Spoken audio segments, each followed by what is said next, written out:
Raimundo Riva Palacio es uno de los periodistas mexicanos más reconocidos dentro y fuera del país.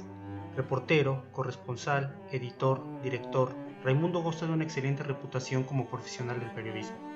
Como reportero, le ha dado varias veces la vuelta al mundo. Ha cubierto acontecimientos en alrededor de un centenar de países. Ha obtenido premios y reconocimientos muy importantes.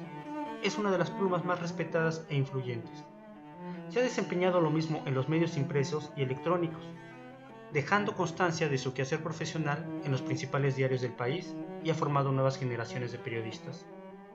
Fue corresponsal extranjero en Washington, París, Madrid, Buenos Aires y América Central. Ha recibido 4 premios nacionales de periodismo, 4 de The Society for News Design, y es uno de los fundadores del premiado y mundialmente reconocido International Consortium of Investigative Journalism. Es autor y coautor de varios libros. Fue Newman Fellow, clase 92, en la Universidad de Harvard. También es socio fundador de la revista Este País y del Consejo Mexicano de Asuntos Internacionales. Desde 1991, su columna política, estrictamente personal, en la que emplea herramientas de investigación para explicar la dinámica social y política, es de las más leídas en México. Alumno y amigo de los periodistas claves en México, como Manuel Buendía, Julio Scherer, Manuel Becerra Costa. Es, pues, un referente del periodismo mexicano contemporáneo. En esta entrevista, Raimundo habla de su historia, su trayectoria, nos perfila desde su óptica cómo es que él entiende la prensa en México. Entrevistado en 2015 para una investigación sobre periodismo mexicano, Riva Palacio explica un poco de nuestra historia contemporánea de la prensa mexicana.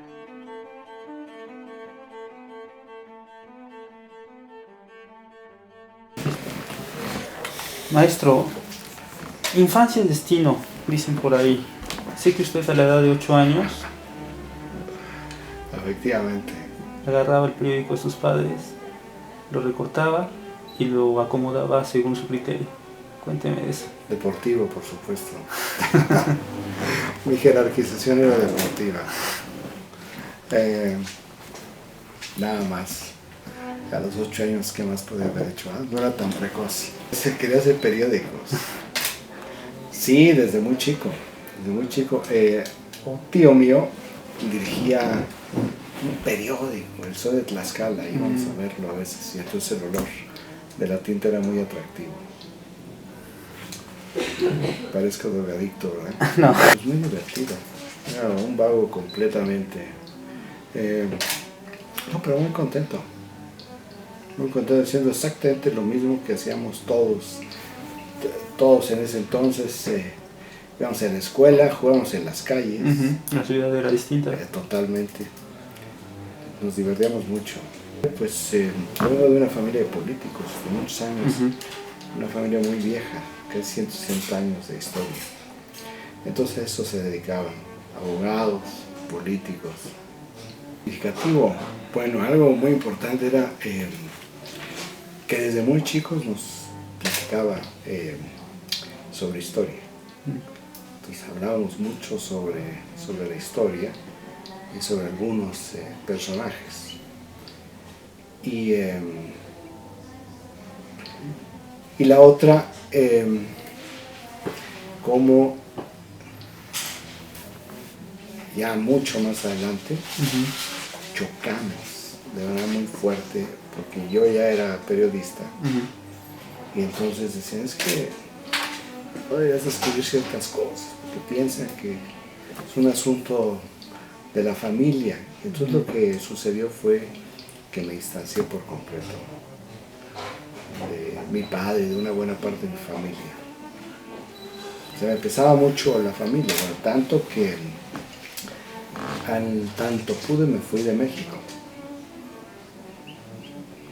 No, en el periodo histórico no, pero como había muchos de ellos eran políticos inactivos, entonces no era yo, no podía ser yo ni fracasar yo, sino era el hijo, el sobrino, lo traía aquí como checado, como marcado. No, la herencia histórica pues es una cosa de la cual estoy profundamente orgulloso, ¿no? Cuando pusieron estas, pues las basamentas, ¿te acuerdas tú allá por el 10 en el Palacio Nacional que llevaron las osamentas de los seres humanos. Cuando fui había 2 antepasados míos, entonces digo, bueno, estadísticamente esto está mal, ¿verdad?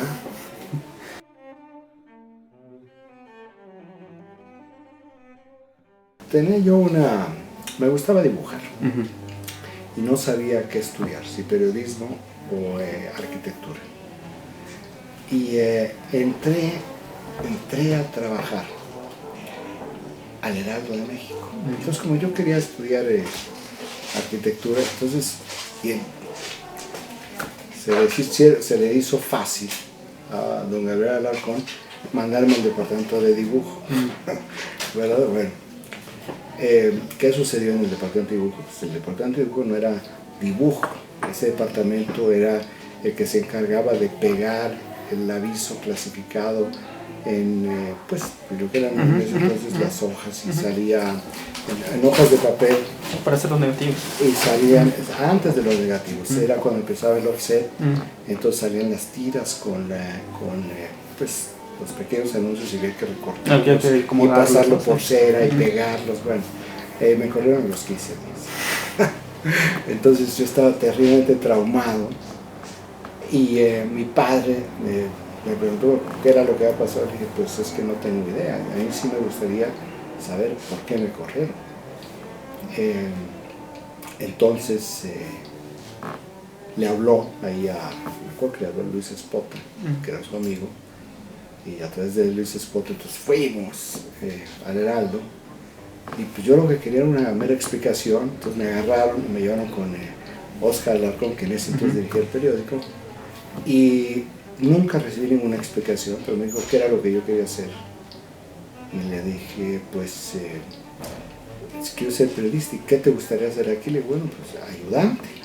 Y me dice, ¿por qué ayudante? Le digo, pues porque no sé hacer otra cosa. Entonces me dijo, no, vete a hacer un examen psicosométrico como reportero. Y así entré, tenía 17 años, no cumplía 18, y ni siquiera estaba en el proceso de transición hacia la universidad, y ya me quedé. La Septien es que cuando yo llegué a la Septien, pues yo ya traía, pues qué será, más de un año de trabajo. Entonces realmente no tuve ahí ese tipo de influencia. Sí tuve otro tipo de influencias ya en la vida profesional. Y yo creo que influencias, bueno, de entrada, la redacción del Heraldo de México, que es la que realmente me dio mis clases de periodismo, de cómo escribir, la premia divertida, todo eso que después enseñan en las escuelas, ahí me lo dieron de manera muy didáctica, muy empírico de mi parte. Hoy, pues mira, el jefe de redacción era José Pablo Robles Martínez, que ahora dijo un periódico en Veracruz, el jefe de información, que me maltrataba muchísimo, por lo cual yo debía golpearlo siempre, y yo le agradezco mucho, era Salvador González Pérez. Pero mira, estaba, por ejemplo, quien cubría Hacienda era López Dóriga, estaba ahí Luis Espota, estaba quien cubría Presidencia, era Carlos Ramírez. Estaba que cubría Educativas, una persona que se volvió muy importante, un ideólogo de la derecha, José Jesús Castellanos. El subjefe de información era José Antonio Pérez Aznar. Estaban también, cubría médicos asistenciales, Abelardo Martín, que hoy está con el secretario de Agricultura, Pedro Camacho, que cubría también una parte financiera, que también sigue activo en comunicación social, Ada Hernández, que sigue siendo reportera, algunos que empezamos juntos, Fernando Meraz. Otros ya murieron, Antonio Navarro Salazar, que no ha muerto, pero Arturo González cubrió el puerto, fue muy bien, digamos, de algunas de los personajes ahí.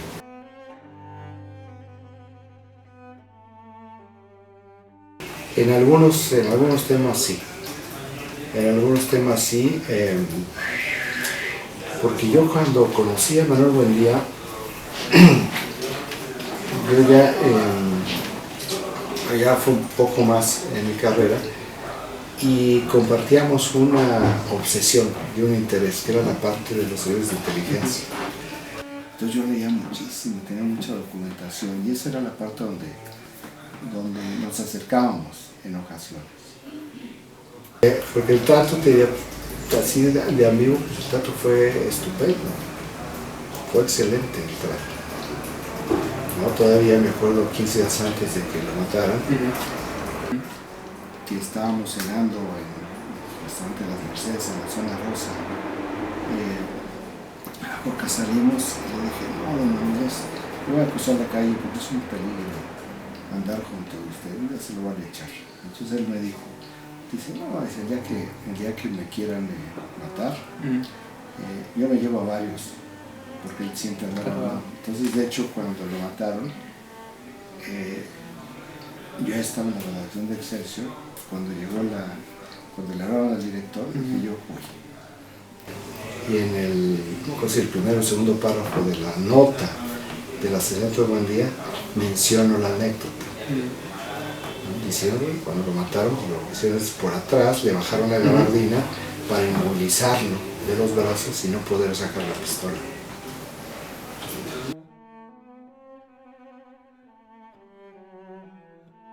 Antes del enemigo estaba José Jesús Taladriz, porque me corrieron del Heraldo a los 10 meses porque hice algo absolutamente frívolo y querían que pidiera disculpas, porque era un asunto era un asunto realmente inocuo, pero fue un padre que se quejó que su hija había aparecido en una nota y con la hija ahí dije, es que no puedo disculpar porque pues, es cierto lo que escribí. No era nada grave, nada importante, pero bueno. No, pero eran otras reglas. Eran otras reglas. Y como no quise disculparme, me argumento, ¿por qué me voy a disculpar si esto es real? Si esto fue cierto. Tanto que en el careo, pues ni siquiera me dijeron que no era cierto. Entonces terminé yendo. Y me fui ahí por una intervención de Enrique Castillo Pesado, que le habló a José Jesús Taladriz, que en ese entonces estaba manejando toda la cadena intervenida, y me dio trabajo. Pero me dio trabajo no en información general, que era de donde venía, sino que solamente había una plaza en deportes. Entonces dije, sí, no vivía ni con mis padres, vivía solo, en un cuartucho ahí de azotea, sufría, tenía que empeñar cosas para poder pagar, pero bueno, era la vida que decidí caminar, pues me fui para allá y acepté. Fue una gran experiencia, que ese es donde viene el segundo maestro que tuve, muy importante, que se llamaba Carlos Sandoval, un hombre ideológicamente de extrema derecha, pero periodísticamente impecable, en términos de técnica. O sea, no introducía de ninguna manera la ideología, porque al final en la redacción de la información, en la búsqueda, pues no se da la ideología, se da cuando uno está en la jerarquización, en qué manda a trabajar, en qué tipo de informaciones se destacan. Pero Carlos Sandoval lo que hizo fue darme mi gran lección sobre el sentido común en el periodismo. Y que solamente por esa lección yo le agradeceré eternamente. Y yo estaba haciendo deportes, me pidieron hacer que me metieran a hacer algunas cosas. Me acuerdo muy bien de squash, que no. Y el jefe de deportes, Daniel Molina, como había llegado yo por arriba, sin saber realmente cómo había sido todo el proceso, pues me maltrataba completamente. Entonces me mandaba a hacer cosas absolutamente inocuas. Y yo lo que me propuse es que no importaba que yo tenía que producir de la nada, cuando menos una información al día. Y me decía, tú nunca vas a ser periodista, tú eres un influencer. Y eso yo le agradezco, porque eso lo que hacía era estimular mi coraje. Pues entonces me puso a hacer Carlos Figueroa automovilismo, la etapa más feliz de mi vida, hacer automovilismo, porque andaba viajando por todos lados. Y empecé a hacer una columna de automovilismo. Y un día me manda a llamar urgentemente a talleres, o sea, yo ya casi me iba. Y me empezó a gritar en talleres que si no tenía sentido común, que cómo me atrevía yo a escribir lo que había escrito. ¿Qué era lo que había escrito? Era cómo robar un Volkswagen en 30 segundos. Bueno, una de las personas que formaban, pues vio que le llamó la atención la columna y que en la otra página iba un anuncio de Volkswagen. Entonces esto le llamó la atención y lo comunicó. Pues es cuando me llamaron, me dijeron cómo era posible que yo hiciera ese tipo de cosas, explicándome que lo que yo estaba generando era una actitud delincuencial. Y me quedó tan grabado que eso me ha marcado toda la vida, en términos de en dónde están los límites, en dónde está la responsabilidad, en dónde puede uno pensar que está haciendo las cosas bien y realmente puede estar cometiendo un error terrible. Es como me dio mucho para pensar cada vez que escribo, cada vez que hay algo, sobre cuál es la consecuencia.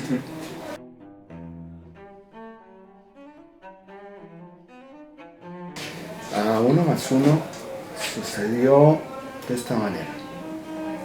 ¿Es un ganador del 1 más 1? Sí. Yo estaba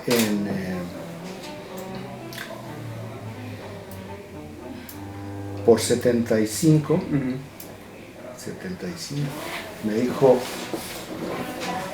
Carlos Sandoval que ya me fue la información general. Entonces yo le pregunté, casi finalizando 75, le pregunté qué tantas posibilidades tendría. Pero le pregunté si la delegación que iba a ir a los Juegos Olímpicos de Montreal estaba cerrada. Me dijo, no está totalmente decidida. Y le pregunté qué posibilidades habría de que si yo me esforzaba pudiera ir, pues es un asunto de competencia. Yo le pedí que no me moviera hasta después de las Olimpiadas, si es que iba. Y al final llegó una decisión en el Sol, donde ya estaba Benjamín Wong, que había llegado, y el subdirector general, que era Luis Amieva, él propuso a Lourdes Galás y a mí me propuso Carlos Sandoval, y al final no sé cuáles fueron los detalles de la discusión, pero dijeron que fuera yo. Entonces me fui. Entonces regresé, porque ahí también el jefe de la delegación era uno de los grandes cronistas, yo digo caciques del fútbol, Ignacio Matos. Y igual me maltrataba mucho y ni me pelaba, no me daba ninguna orden, era una delegación grande y 17 personas, grande. Y me decía lo mismo, dice, es que usted nunca va a ser, usted es un yugo. Y yo me esforzaba por hacerlo mejor y al regresar ya me movieron.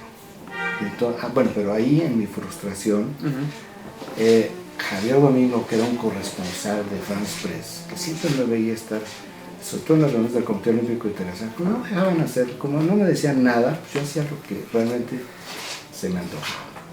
Y como tenía mucha suerte, entonces bueno, trabajaba bastante, cuando digo la suerte no llega gratis. Estas reuniones del Comité Olímpico Internacional pues, duraban 4 horas, yo me sentaba a esperar a que terminaran. Y casi no había periodistas. Y ahí salía, me acuerdo muy bien, salían los delegados, y entonces yo empecé ahí mismo a cultivar una fuente de un miembro del Comité Olímpico Internacional que hablaba español, no era mexicano, era español. Y él me contaba cosas, y me contó cosas tan importantes como que me adelantó un día la expulsión de Taiwán de los Juegos Olímpicos y la inclusión de China. Y ese hombre se llamaba, porque ya murió, Juan Antonio Samarranch, que años después fue presidente del Comité Olímpico Internacional. Pero en ese entonces era España, era un delegado, nadie le hacía caso, porque no eran las personas importantes. Entonces, pero bueno, Javier Domingo siempre me veía. Entonces cuando me vio tan frustrado, me dijo que por qué no me iba yo a trabajar a la Francia. Apareció, no, yo me fui a examen. Entonces lo que hice fue, cuando regresé a México, fui a hablar con Ramón La Moneda, que era el jefe de Transpress, y le expliqué, y me dijo, imposible. Dije, mira, y me enseñó la extra de Excelsior, donde decía, el peso se devaluó a 22.20. Fue la primera devaluación de Echeverría. Pero ahí empezó todo este proceso en el cual yo lo que hice fue, con unos ahorros, con un poco de dinero que me mandaba mi madre, me fui a Washington. Me fui a Nueva York porque supone que había una plaza en UPI, pero no había ninguna plaza. Entonces lo que hice fue irme a Nueva York y empezar a Washington y empezar a enviar la información al Sol de México. Y al mes me dijeron, ya no, vente, regresa. Dije, no me puedo regresar. Renuncié. Y empecé a hacer cosas para Proceso. Yo abrí la primera oficina de Proceso en Washington.